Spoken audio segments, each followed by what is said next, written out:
Hallelujah. Ayan, dagdagan lang din po natin.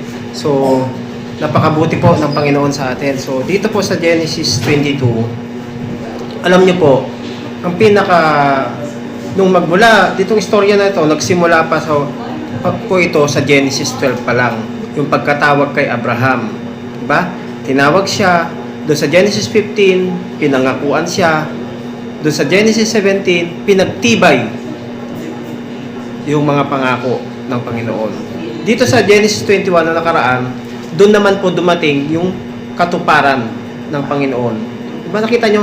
Dugtong-dugtong po yan per chapter. So, mula Genesis 21 at dito sa pagpasok po dito sa Genesis 22, this is the testing of faith na po. Anong faith po ito? Diba? Ito po ay divine testing of faith or yung examination natin. Tayo, bilang mananampalataya din, ilagay na natin sa realidad. Diba? Si Abraham ay talagang sinubok dito. Hindi po to accident testing. Nakikita ba natin? Hindi to accident testing. Kumbaga, ito ay sinadyang ginawa ng Diyos kay Abraham. Bakit kaya? Bakit? Kasi, para malaman po ng Diyos yung heart natin, yung puso natin. Ano yung laman ng puso natin? Di ba? Sabi niya pa nga, di ba? Your son, your only son, whom you love. Di ba? Ganun, talagang, inano niya pa si Abraham eh. Talagang, tinats niya talaga from yung kanyang puso. Kaya nga tayo, pinagpapala po tayo ng Diyos kung gaano po kahalaga si Isaac sa atin, sa mga anak natin. Alam niya yung nararamdaman natin, di ba? So, kita niya yung ating sakit. Pinaramdam po ito ni Lord sa atin. At ito, sabi ni Lord, offer it. At ito, yung pinakamataas po, na surrender natin sa Panginoon. Tayo, mananampalataya, kaya ba natin i-surrender? Diba? Hindi lang bagay ito, kundi buhay yung hiningi ng Diyos sa atin. Diba? Yung tunay po dito na issue kasi dito sa atin bilang mananampalataya. Meron tayong hindi ibinibigay sa Lord. Yun. Yung meron tayong bigat or mahalaga sa atin na hindi natin kayang ipagkaloob sa Panginoon. Ito yung tinutukoy po dito. So, minsan sa atin kasi, kinukuha ni Lord or kukunin ng Diyos yung mahalaga sa iyo. Diba? Hihingin niya ito para malaman niya kung hawak mo ba ito or hawak ka nito. Doon sa dalawang yon tayo. Hawak ka ba nito or hawak mo ba ito or hawak ka nito? Doon tayo ngayon. Di ba? Kaya nga si Jesus, the Father would also gave His Son. Si Lord kaya ibigay si Jesus. Tayo, kaya ba yan natin yun? Di ba? Hindi to test. Ito ay tunay na sacrifice. Pangalawa, ito po ay deliberate trust in obedience. Kumbaga, submission po ang kailangan natin. Di ba? Hindi po ang sinadyang pagtitiwala po, ito yung makikita natin dito. Anong sinabi doon? Di ba? Gumising si Abraham ng maaga, walang delay, walang negotiation sa Lord. Lord, bakit ganito? Di ba? Tayo may negotiation pa tayo. Lord, bakit ganyan? Bakit siya pa? Bakit ito pa? Ganun si Lord sa atin, di ba? So, ibig sabihin, ito, nung si Abraham ay bumangon, nakita niya, naset niya na po yung kanyang puso. Tayo, kaya natin yon? Mabigat pa rin.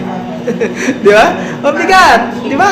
Yan yun. Pero mo, abang naglalakad ka, ihandog mo yung anak ko. 3 araw yun na nasa isip mo. Tayo, kaya natin to? Baka sumuko po tayo. Bawat hakbang natin. Diba? Hanggang saan kailan tayo susunod? Hanggang saan? Hindi po ito instant obedience ha. Ito yung pinapakita dito sa atin ngayon na si Lord ay hindi po instant obedience yung kailangan. Susunod ka lang pag gusto mo? Pag convenient sa'yo? Hindi. Ito, 3 araw. Diba? May bit pa silang kahoy. Diba po? So, ito po dito po, na-sustain po ni Abraham yung kanyang pagsunod, yung kanyang obedience. Pero sabi pa niya, may pag-asa sa kanyang heart, we will come back. Babalik kami. Diba? Hindi niya alam yung plano ng Lord, pero siya ay naniniwala na gagawa ang Diyos ng paraan. Tayo, doon po ba tayo pupunta? Doon po ba yung pupunta ng ating isip at puso? Ganun po dapat. Faith is not emotional feeling like Abraham. Kundi settled conviction na ito eh. Nakasettled na, ayos na sa heart natin, tanggap na po natin. Yun yung heart na gusto ni Lord sa atin. Diba po? Kaya ang tunay po na obedience, hindi po dependent dun sa ating mood. Hindi masasabing obedience kapag gusto mo lang. Hindi ayos yung mood mo. Kanina, sabi niya, ganito ako. So, pero, praise God, kasi yun yung kaya mong ipabago na eh. Yung heart mo, settled ka na, umaasa ka kay Lord. Diba? Hindi po dependent sa mood ha, hindi nakadepende rin yung sa bawat explanation mo, kundi nakadepende ito dun sa pagkakilala mo sa Panginoon. Ganon natin kakilala si Lord. Diba? Si Kristo ay hindi po sumunod lang, siya ay sumunod hanggang saan? Kamatayan. Tayo, saan kaya? Diba po? Napakabuti po ng Diyos sa atin, kaibigan, kapatid. Kaya nga sa pangatlo po, ito po ay declaration po ng faith in God's provision. Di ba nagpahayag si Lord? Di ba? Yung pagpapahayag natin ng pananampalataya, ito rin po yung paglalaan ng Diyos ng biyaya sa atin. Yun yung paraan ni Lord eh. Paano tayo papalain? Paano na kung hindi natin i-declare na may biyaya si Lord sa atin? Kaya si Pastor Albert, sabi sa akin, Dikon, may parating na. Kahit na alam namin, Huwebes na ngayon, wala pa rin. Pero Lord, ikaw pong bahala. Alam niyo po yun, may parating. Ganun yun, dinideclare na natin na si Lord ay may provision sa atin. Kinocompess na natin sa ibang tao na si Lord ay may gagawin po sa atin. May ginagawa siya sa back natin. Nag-i-intervene po si Lord sa atin. Di ba po? So, si Lord po. Kaya nga, sabi doon, where is the lamb? Sabi nung kanyang anak, nagtaka siya, di ba? Sino? Di ba yung tanong ng kanyang anak? Di ba? Pero ito'y tumatagos sa puso ni Abraham that time. Di ba? Kung ikaw ang magulang na ihahandog mo yung anak mo, ang sakit. Masaktan lang, madapa. Yung si Eloisa nga eh, nadapa siya, galong-ganisa rin kanyang pa. Yung tuhod niya. So, talagang, Lord, thank you. You are our provider. You are our Jehovah Jireh. Diba? So, tumatagos po, sabi niya, God will provide, sabi ni Abraham. Hindi ito, detalye lang, pero ito'y definite na sagot niya sa anak niya. Definite, alam niya. Nagtitiwala siya kasi kay Lord. Sabi nga niya, hindi niya sinabi na may plan ako, si Abraham, kundi, may Diyos ako. Kaya ba nating sabihin nyo na may Diyos ako, like Abraham? Hindi niya sinabi na ito yung plano ko. Ang sagot niya, may Diyos ako. Amen? So, talagang faith shifts from, ito yung nangyari kay Abraham talaga. Faith shifts from self-reliance to God's reliance. Hindi siya nag-self-reliance, kundi nag-God reliance po siya. Yun yung napakagandang turo po sa ating ngayong gabing ito. Nag-rely po si Abraham kay Lord lamang. Kaya nga, hindi mo alam man ang sagot, kaibigan, kapatid, huwag kang mag-imbento. Huwag po tayo mag-imbento, kundi dapat magtiwala po tayo sa Panginoon. Di ba po? Kasi God provided the Lamb. Who is the Lamb? Hallelujah! Hallelujah! Di ba? Christ is the Lamb. Si Jesus po ang ating Lamb. Kaya nga, yung pag-intervene po ni Lord sa pang-apat ko, divine intervention at the critical moment. Ito, nasa critical stage po tayo ngayon sa ating bansa, sa bawat pamilya. Alam natin yan. Di ba? Pero si Lord, dinala ng Diyos sino?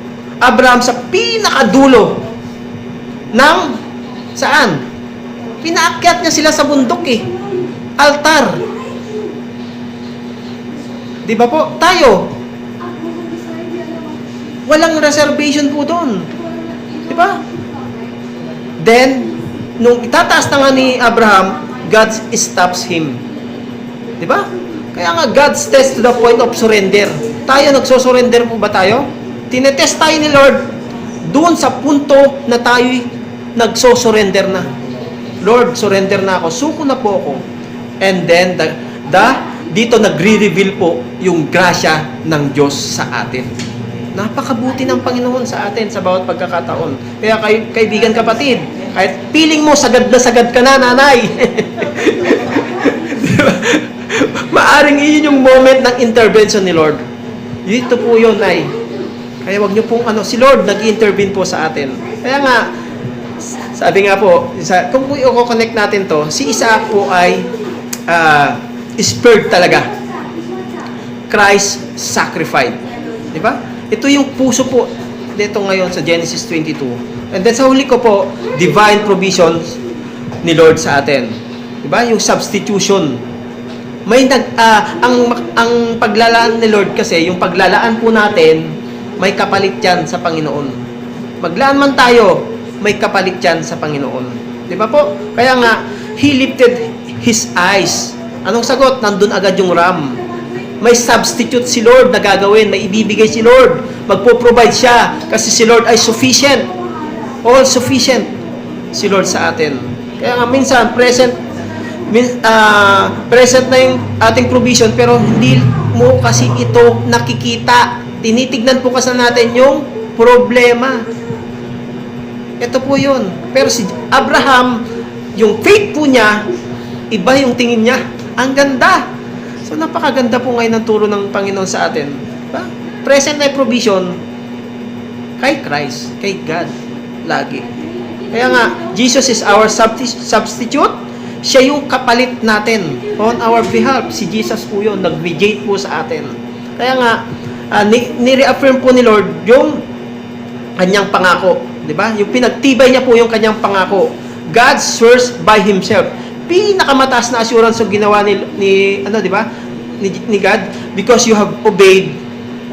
Di ba? Because you have obeyed, hindi po earning, kundi evidence yung nakita natin, yung ebidensya ng ating pagsunod. Faith that is real, produce obedience.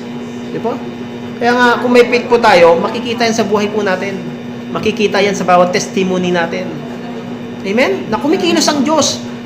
Kumikilos po ang Diyos kasi buhay po tayo. Buhay pa po tayo. May gagawin ang Lord basta buhay po tayo.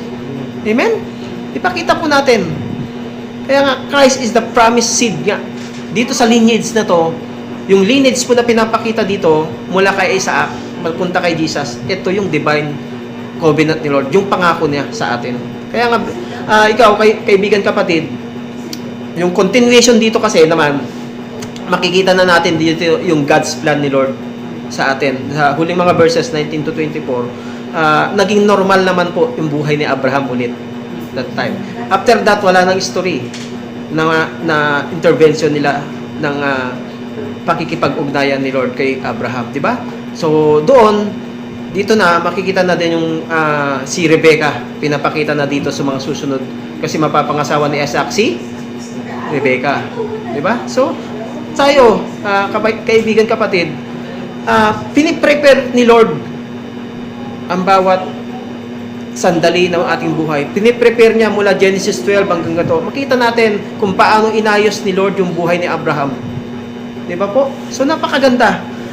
Line continues hanggang kay Kristo. Kaya kaibigan kapatid, Genesis 22 is not just about Abraham lamang. It is about God. Amen. Kasi si Lord po yung sumusubok po sa atin. Si Lord po ang naglalaan para sa atin. Si Lord din po ang tumutupad sa atin. At si Lord din po ang may mga plano para sa atin. Hindi po sa atin. Kay Lord po lahat. Let your will be done, O Lord, O God. Hindi po sa atin, kaibigan kapatid. Diyos po ang nagbibigay. Ultimo, ang kanyang anak nga, inilaan niya para sa atin. Kaya ano pa ang hindi niya kayang ibigay sa atin, kaibigan kapatid? Lahat ay kaya niya pong ibigay. Kaya ang challenge po sa atin, naibigay niya ang kanyang anak. Di ba? Ikaw, kaibigan kapatid, ano ang hinihingi ng Diyos sa iyo ngayon? Di ba po? Isusuko mo ba sa Kanya kapag hiniling niya yan? Diba? Magtitiwala ka ba sa Lord? Amen! Kasi nasagot na lahat dito sa Genesis 22. Diba po? Si Lord po, tandaan natin kaibigan kapatid, ang Diyos po ang humihingi. Tandaan po natin yan. Siya rin po ang Diyos na maglalaan para sa atin.